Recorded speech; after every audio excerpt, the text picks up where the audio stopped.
Mesdames, Mesdemoiselles et Messieurs, bonsoir à toutes et à tous. Vous êtes encore une fois les bienvenus ici sur la tribune d'éveil des consciences.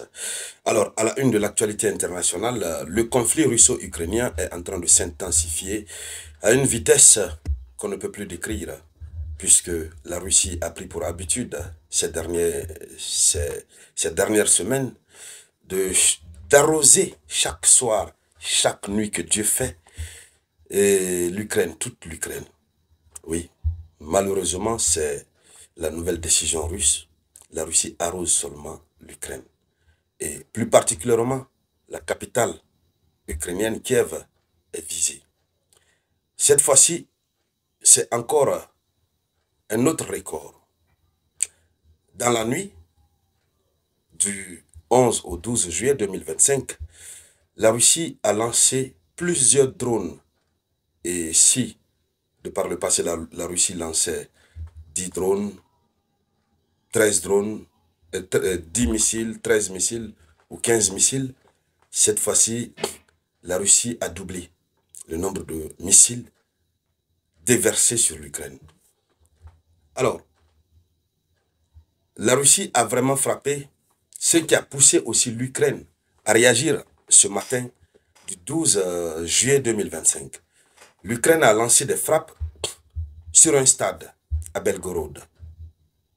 Oui, donc un bien civil, bien entendu. Mais lorsqu'il s'agit de l'Ukraine, on n'en parle pas. Les médias occidentaux ne parlent pas d'attaque sur des biens civils. Mais lorsqu'il s'agit de la Russie, on dit non, la Russie a attaqué un bien civil. Alors, mesdames et messieurs, dans le cadre de cette vidéoconférence, c'est de cette actualité que nous allons parler. Mais bien avant de continuer, je vous demande humblement de partager la vidéoconférence dans tous les groupes possibles. Mettez beaucoup de likes et n'oubliez toujours pas de laisser vos avis en commentaire. Alors, selon l'information officielle, dans la nuit, la Russie a lancé 597 drones et 26 missiles de croisière contre l'Ukraine. 26 missiles de croisière. Et ces missiles sont mélangés. La Russie procède à des frappes combinées. La capitale Kiev a été aussi sévèrement touchée. On se demande qu'est-ce qui reste réellement de la capitale ukrainienne. Donc, des tirs ont été effectués depuis Bryansk. Et les tirs ont été effectués depuis Bryansk, ça c'est de la Fédération de Russie.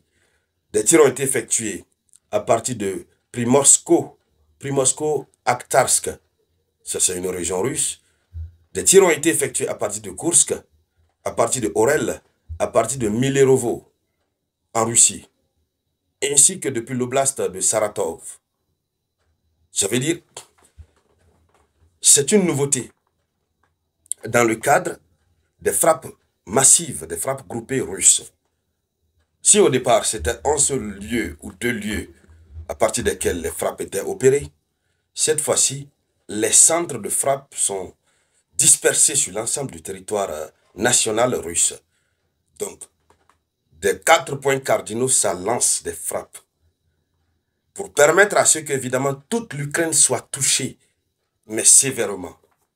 Et évidemment, comme vous pouvez le constater sur les images que vous voyez là, les dégâts sont énormes.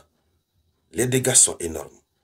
Pendant ce temps, sur le plan de la diplomatie, rien n'est en train de bouger. Le président Donald Trump, qui a pris la décision de reprendre la livraison des armes à l'Ukraine, et, n'est-ce pas, l'Allemagne qui estime que la voie diplomatique est épuisée. Pendant ce temps, la France fait un aveu vis-à-vis de la Russie. Donc, sur le plan de la diplomatie, non. D'ailleurs, ce qu'il faut dire, c'est que Donald Trump est en train d'envisager, mais sérieusement, à sanctionner la Russie.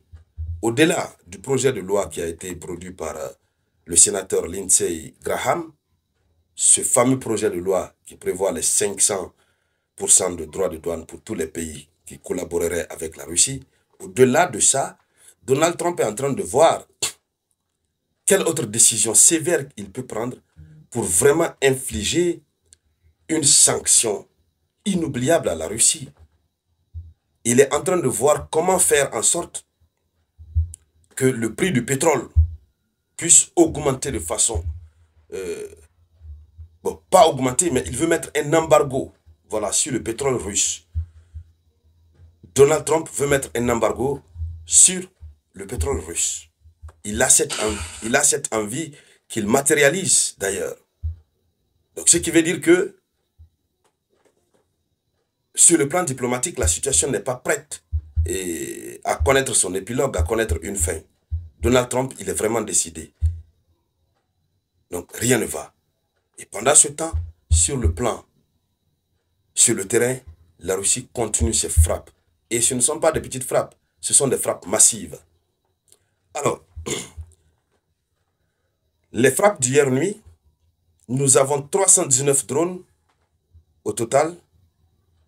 Non, selon les rapports préliminaires, les défenses ukrainiennes auraient abattu 344 menaces aériennes, selon les autorités de Kiev. La Russie, quant à elle, estime que tous les drones qui ont été lancés ont touché leur cible. Et même en voyant les images, on constate que oui, ils ont touché à leur cible. Les cibles ont été touchées. Mais l'Ukraine dit non, qu'ils ont abattu 344 menaces aériennes, dont 319 drones et 25 missiles de croisière. Alors, ils disent qu'il y a eu 258 drones leurres supplémentaires qui ont été bloqués. Les drones leurres, ce sont des drones qui viennent tromper. Alors, les drones leurres ont été bloqués et ont perdu leur localisation en raison de la guerre électronique. Alors, des frappes confirmées d'un missile et de 20 drones ont eu lieu à 5 endroits différents, tandis que des débris de cibles abattus sont tombés dans 19 zones. Ça, c'est l'Ukraine qui parle. C'est la version de l'Ukraine. Mais la réalité sur le terrain, c'est tout autre. Plus rien ne va. La Russie a mis la barre très haute, à un niveau vraiment inimaginable. Et donc, c'est pourquoi les partenaires occidentaux de l'Ukraine sont en train de se battre. La livraison des armes à l'Ukraine va se poursuivre. Et ils sont en train d'accélérer les choses. Bon, même si la Pologne a menacé de fermer son aéroport face aux États membres de l'OTAN qui font transiter les armes par son aéroport, mais ils sont en train vraiment... C'est-à-dire, c'est comme si le conflit reprenait à zéro. Voici la situation en face de laquelle on se retrouve, malheureusement. Alors, mesdames, mesdemoiselles et messieurs, c'était ça la une de l'actualité internationale. Merci de la partager au maximum. Je vous reviens tout à l'heure avec de nouvelles actualités.